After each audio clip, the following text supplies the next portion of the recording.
Christopher Nolan's The Odyssey is in desperate need of a rescue, and that's exactly what Hollywood intends to do. A film that likely needs $1 billion to break even, getting a huge lift from the trades, at least the best they can offer, after trailer was ratioed in the same way Snow White was, and now they know all the buzz is negative. Can they save it? Can they stop the onslaught of negativity aimed at Christopher Nolan, Lupita, and the rest of the gang? We'll tell you on the other side.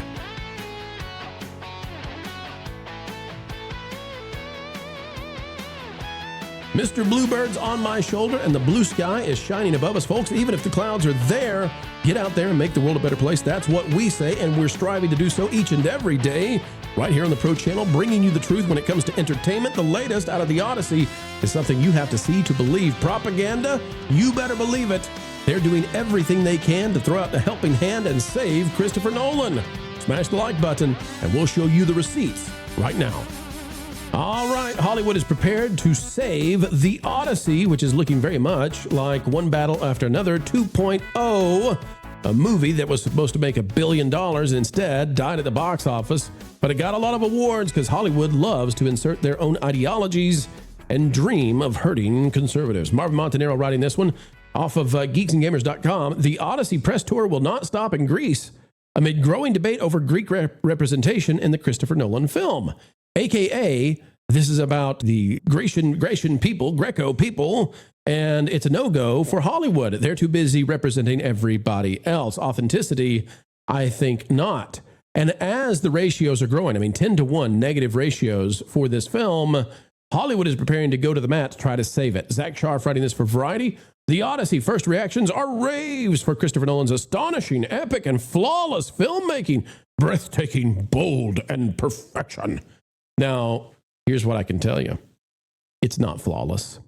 Okay, and this is how we identify the propaganda here, and it's how you can identify the propaganda. All right? It might be phenomenal. It might be great. I haven't seen the film, so I don't know. But it is not flawless. It is not perfection. There are exceedingly few films that ever achieve anything of that sort. In fact, probably you could count them on both hands in the history of all movies that we would actually say are perfect movies, literally perfect. So when we see these as the declarations, we know that the game is rigged. So what does it say? Christopher Nolan's The Odyssey has finally been unveiled to members of the film press who are calling the Oscar winner's adaptation of Homer's epic a staggering achievement with flawless filmmaking.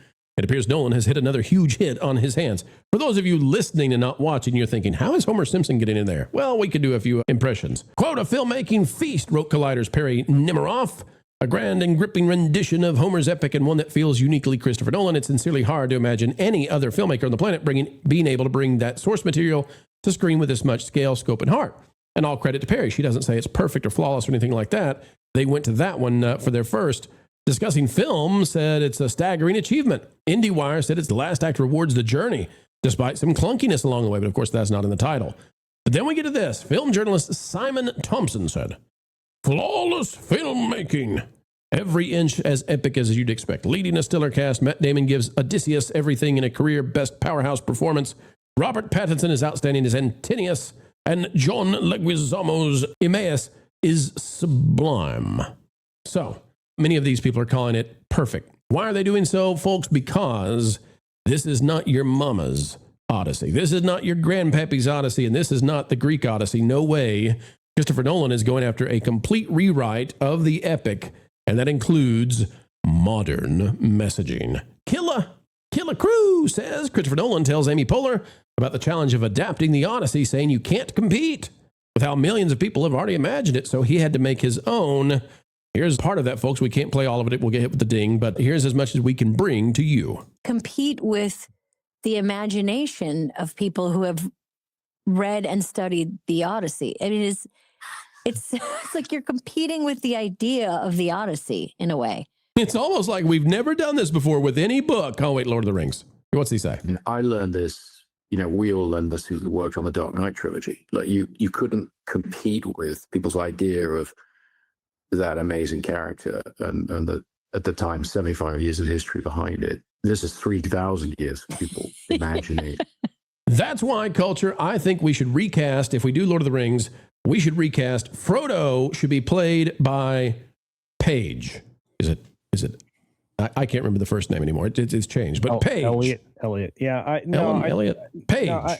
I think Shaquille O'Neal would be the best Frodo. Great idea. You know what? Actually, I would go see a Lord of the Rings with Shaquille as Frodo. I actually would. That's astonishing. Culture. How do we there. get that to happen now? Please make it happen. Little Shaq Fu in Middle Earth. Little AI of Shaq in. So Culture. This is an all-out effort because it's being ratioed into the ground. I mean, this is Snow White levels of the audience hates what's being done, and they're not having fun. Worrying that this is going to go to absolute Hades and back, but people hate it, Culture, and they're not excited. Hollywood is circling every wagon they have. Will this work? No. 10.8% of the people who see the trailer respond negatively, and they are ratioing the other 69,000 people that were positive. 618,000 versus 69,000. That tells you just how much people are despising what they see, because only 69,000 people who've seen this trailer have bothered to rate it anything. But Culture, they're going to say, well, you haven't seen the film yet, so how dare you? It just doesn't correlate to anything. But every single time we've seen this play out, every single time without exception, there has never been a time when a movie was getting ratioed like this, and suddenly the box office happened, and YouTube isn't real life. The normies, they never saw that the trailer was like this. They love the movie.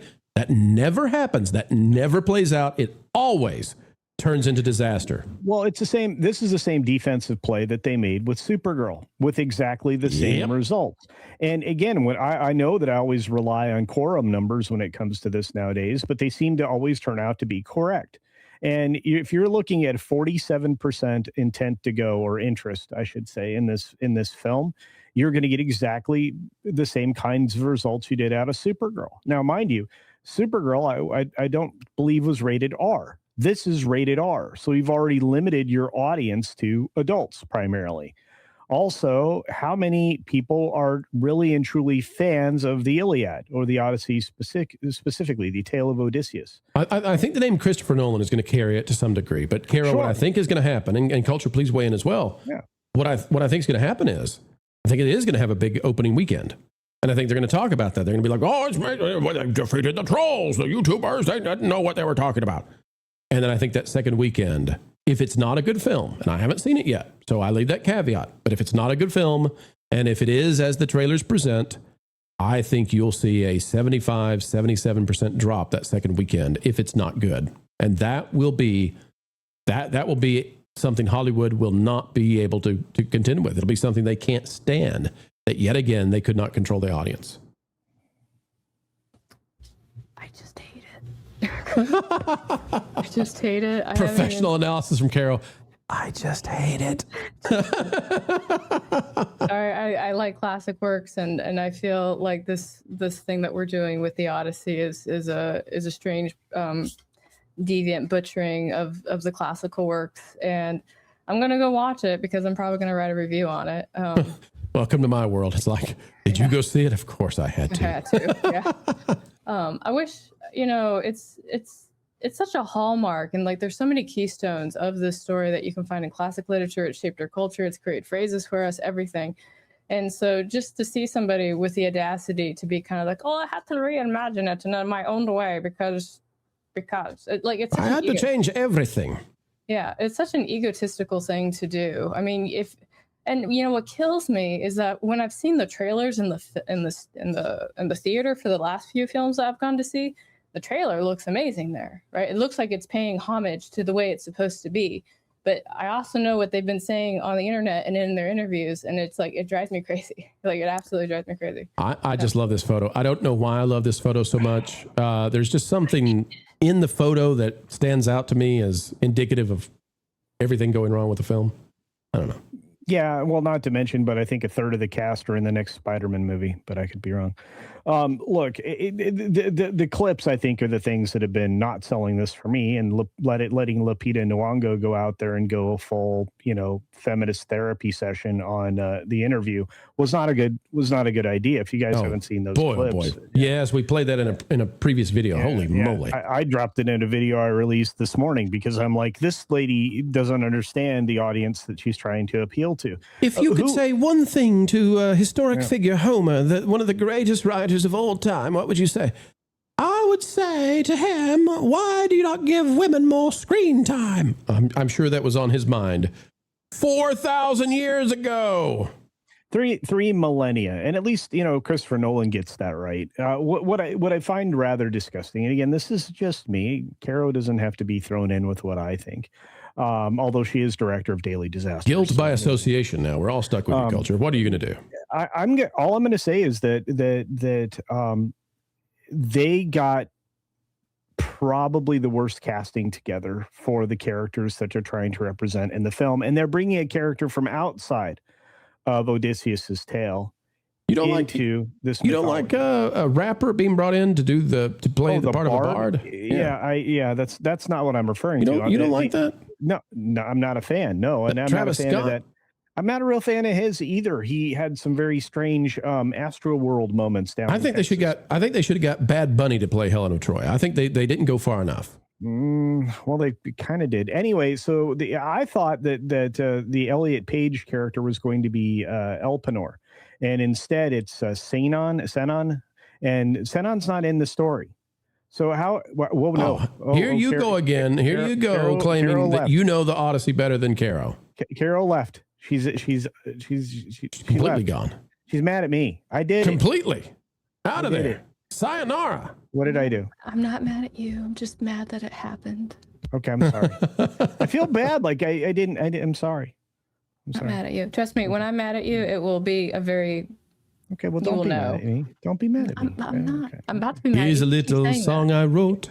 You might want to write it note for note. Hey, Caro, when you see this, though, when you see that it's flawless filmmaking, I should say that like Mortal Kombat, flawless filmmaking and perfection. Did your propaganda radar just start flashing like boop, boop, boop, boop, boop, boop, boop, propaganda? Yeah, it's like when Bob Iger left office and all of a sudden we got flooded with all these articles about how amazing his time in office was and all the money that he made. And it's really just so that way they can feed more information into the AI, because people aren't going to actually go through and read all these articles themselves and actually like research. They're just going to go straight to the AI and ask for it. So ChatGPT, what are they saying about? Should I go see it? Well, they're saying that it's perfection, that it's flawless victory. So everybody with an article or a website, you have to share your thoughts on it. Okay, because if you just let the mass media just come out with all these lies, then people who aren't able to think for themselves are just going to go for the obvious bait. So do your part. I'm doing mine. Go watch it. Leave an honest review. And as Caro would say, I'm sure, bless their hearts. Just bless their hearts. Culture, you want the final word? No, I can't think of a better way to end it than with Caro. Bless their hearts. Well, it's been a good time. It's been a great time, folks. It's been a groovy time, even. Keeping the Holly Weirds in line. We know them better than they know themselves. As we say goodbye, folks, please consider clicking that like button, drop a comment down below, and join the community dialogue today. And until the next time, we say it every time. Keep learning. Keep growing. And as always, keep having fun.